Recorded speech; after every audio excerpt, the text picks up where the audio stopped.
E aí, turminha do terceiro ano, como vocês estão? Tudo bem? Eu sou a professora Juliana, vamos continuar o nosso trabalho de ciências e agora vamos falar sobre a luz e os objetos. De tarefa de casa, eu tinha pedido para vocês pesquisarem aí na sua casa fontes de luz artificial e fazerem uma lista. Espero que vocês tenham feito e vamos pensar juntos em quais possíveis respostas vocês colocaram. Por exemplo, o abajur. O abajur é uma fonte de luz artificial. A vela é uma fonte de luz artificial. Uma lanterna é uma fonte de luz artificial. A luz do teto da cozinha é uma fonte de luz artificial também. Quando a gente abre a geladeira, aquela luz que fica lá dentro acesa é uma fonte de luz artificial. Quando abrimos o micro-ondas e acende a luz lá dentro, também é uma fonte de luz artificial. Olha quantos exemplos, além de tantos outros que você pode ter colocado aí também. Com a ajuda de um adulto, escolha diferentes objetos de sua casa e classifique em transparente, translúcido ou opaco. Vamos pensar aqui em dois objetos transparentes.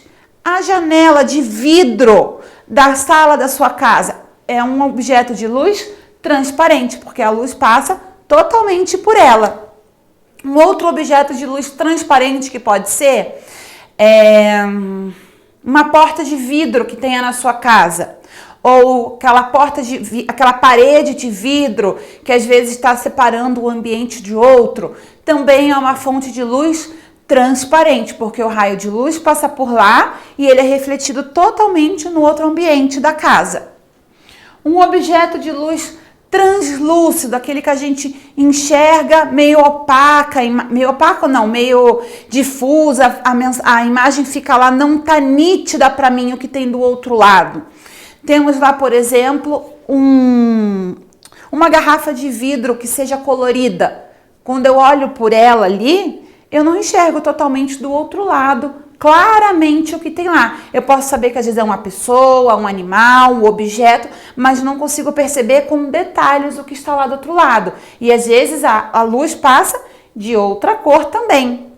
Um outro objeto translúcido que você pode ter usado aí como exemplo é aqueles vidros de banheiro, de boxe, que não é transparente, aquele que parece que chama jato de areia, que fica meio opaco mesmo, sabe? A gente olha, sabe que tem uma pessoa, sabe que tem um animal, sabe que pode ter uma prateleira dentro do box, mas a gente não consegue definir exatamente o que tem ali naquela prateleira. O que está ali do outro lado, né? Porque a imagem não está clara para mim.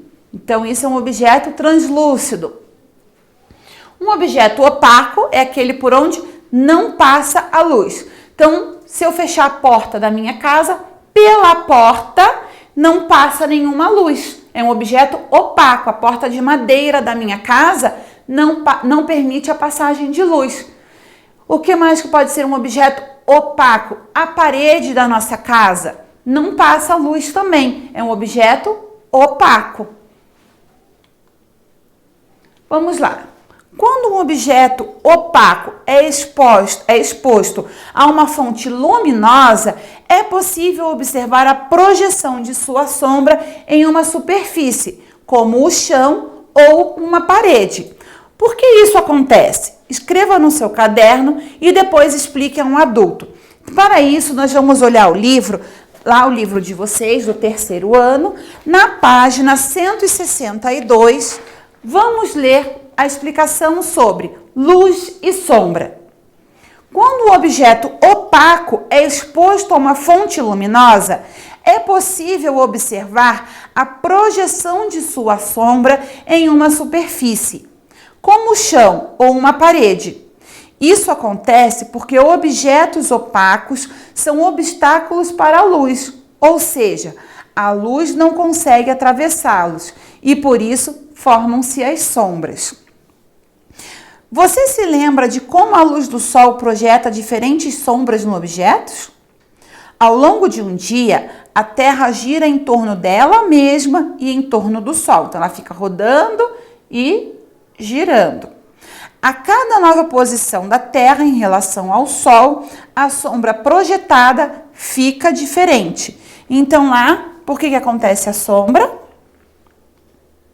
Aqui, tá no primeiro parágrafo explicando. É uma fonte, olha lá, com um objeto opaco, aquele que não passa luz.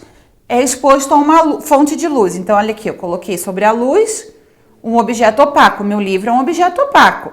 A gente consegue observar a sombra. Vou ver se aqui na parede não dá pra ver. Ah, sim, ó. A minha mão aqui, ó, na parede, se você olhar ali, no fundo, ela está fazendo sombra. Isso acontece porque os objetos opacos são obstáculos para a luz, ou seja, a luz não consegue atravessar. Então, olha, a luz está batendo aqui na minha mão e na parede e ela não passa. Então, o que ela vai? Ela projeta a sombra. Ó, estão vendo lá minha mão na sombra? Então, isso é a sombra. Agora que você já sabe por que a sombra dos objetos muda de posição, ela muda de posição porque, de acordo com o movimento que a Terra fica girando em torno dela e gira em torno do Sol. Faça um desenho bem bonito para representar essa mudança. Uma sugestão legal é você lá fazer vários desenhos, por exemplo. Aí você pode colocar assim apoiado no chão, em pé. E aí a sombra que projetar, você pode fazer o contorno da sombra. Olha só que ideia bacana, né? Então, se eu fizer aqui, por exemplo, o desenho de uma casinha e colocar em pezinho apoiado, eu só dobro a parte de baixo aqui, ó. Só vou dobrar essa partezinha de baixo e deixo o restante da minha folha em pé. A sombra que for projetar no chão, eu vou contornar só a sombra do meu desenho, certo? Só que eu consigo fazer isso em toda hora do dia? Não, porque está de acordo com o movimento da Terra e do Sol. Vamos ver como que isso quer dizer. Tente adivinhar o período do dia baseado na sombra do Guto nas imagens abaixo. Letra A. Qual é a imagem que representa o meio-dia? Olha lá, ele está em pé ao meio-dia. Ao meio-dia, o sol está batendo aqui. Então, a minha sombra, ela é quase que reta. Olha lá. Quase que não consigo definir exatamente uma pessoa. Olha o desenho do Guto aqui no número 1. Quase que não defino. No número 2, na letra D, qual é a imagem que representa o início da manhã ou o fim da tarde? A número 2, olha lá. O sol está batendo aqui na frente dele, está refletindo aqui atrás, certinho ao formato do corpo de uma pessoa. Então, para fazer aquela brincadeira que eu sugeri, faz lá o desenho de uma casa, de um dinossauro, de um carrinho, do que você quiser. Faz o desenho, corta em volta, é só o contorno, hein, pessoal? O contorno, porque a sombra não mostra os detalhes, ela mostra apenas o contorno, ou seja, o que está em volta. Faz lá, recorta, aí você vai prender no chão só o pedacinho de baixo do papel. O que ficar aqui recortado vai projetar uma sombra. Que horário? Início da manhã ou fim da tarde. E aí o que projetou lá no chão, você pega um outro papel e contorna novamente. Legal essa ideia, né? Então, aqui na figura 1 é a sombra do meio-dia. E na figura 2 é a sombra do início da tarde ou, no início da manhã ou no final da tarde. Vamos fazer uma experiência? Você vai precisar de um copo de vidro transparente com água, um papel branco e uma caneta colorida. Então, olha aqui. Eu vou mostrar para vocês duas coisas.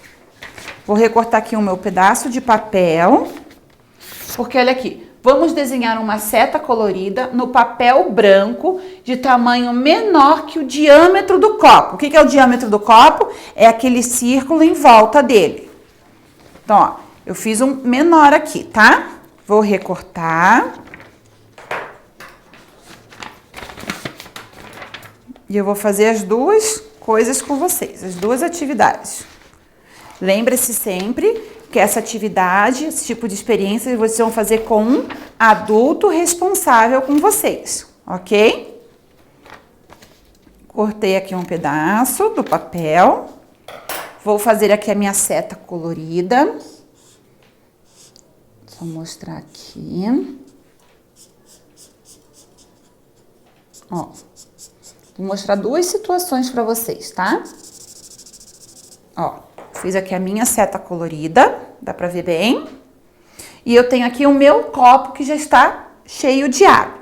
O meu copo, ó, ele já está escrito aqui o nome do SAI, conseguem ver? Agora eu vou virar o lado contrário do meu copo. Vocês conseguem ver certinho aí do outro lado? Ele projeta, né? Um pouco do que está escrito, mas não dá para definir totalmente. O escrito fica um pouco distorcido, certo? Agora eu vou colocar aqui, ó, vou virar de ladinho o meu copo, cheio de água, e vou colocar do outro lado a minha seta. O que vai acontecer com a minha seta? O que vocês conseguem perceber aí com a minha seta?